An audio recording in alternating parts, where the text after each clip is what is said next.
force, one body apply force on the other body which is equal in magnitude but opposite in direction. Okay, now we have the microscopic description of the friction. Microscopic description में आपके पास क्या है कि जब two surfaces in contact होती हैं तो उनकी जो कंटैक्ट पोर्शन है, ठीक है, उसकी अगर आप लोग रफनेस देखें तो नेकेड आई से तो आपको इतना क्लियर नज़र नहीं आएगा, लेकिन अगर माइक्रोस्कोप से देखते हो तो आपको ये टू सर्फेसेस जो है हाईली रफ नज़र आती हैं. तो इट्स मीन हम लोग कह सकते हैं that frictional force is directly proportional to the roughness of the two surfaces. Understand? ठीक है, तो आपके पास एक सरफेस जो है वो दूसरी सरफेस की मोशन को क्या करता है, अपोज करता है. ठीक है, तो जितनी ज़्यादा ये जो कंटैक्ट सरफेसेस हैं आपके पास रफ होंगी उतना आपके पास जो है फ्रिक्शनल फोर्स जो है वो ज़्यादा प्रोड्यूस होती है. फॉर एग्जांपल अगर आपके पास किसी रफ रोड के ऊपर फ्लोर के ऊपर आप लोग मूव करते हो या किसी टाइल वाले फ्लोर पे मूव करते हो तो डिफरेंस आपको पता है.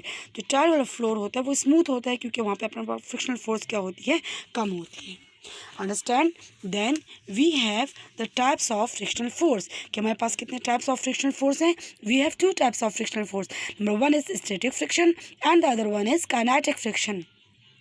नाउ स्टैटिक अपने नेम से ही जाहिर हो रहा है कि resting position of the body. आप बुक पर इसकी डेफिनेशन को मार्क कर सकते हैं.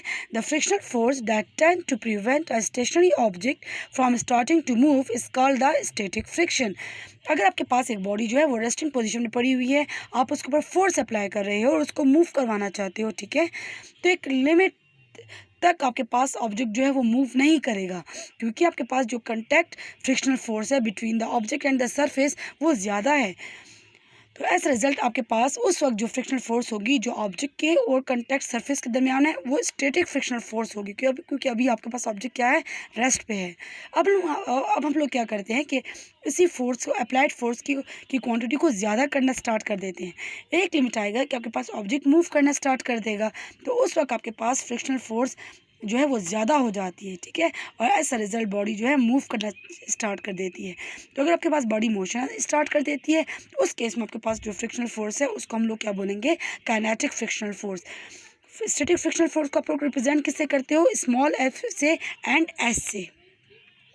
जबकि काइनेटिक फ्रिक्शनल फोर्स को हम लोग रिप्रेजेंट करते हैं स्मॉल एफ एंड के से, S for the static and के फॉर द काइनेटिक. ये दोनों आपके पास फ्रिक्शनल फोर्सेस हैं. फोर्स की हम लोग बात करें तो इट्स मीन इसका यूनिट आपके पास क्या होगा, Newton, which is represented by N. Okay, और एक और बात याद रखिएगा कि static frictional force and kinetic frictional force ये आपके पास इनकी डायरेक्शन जो होती है वो अप्लाई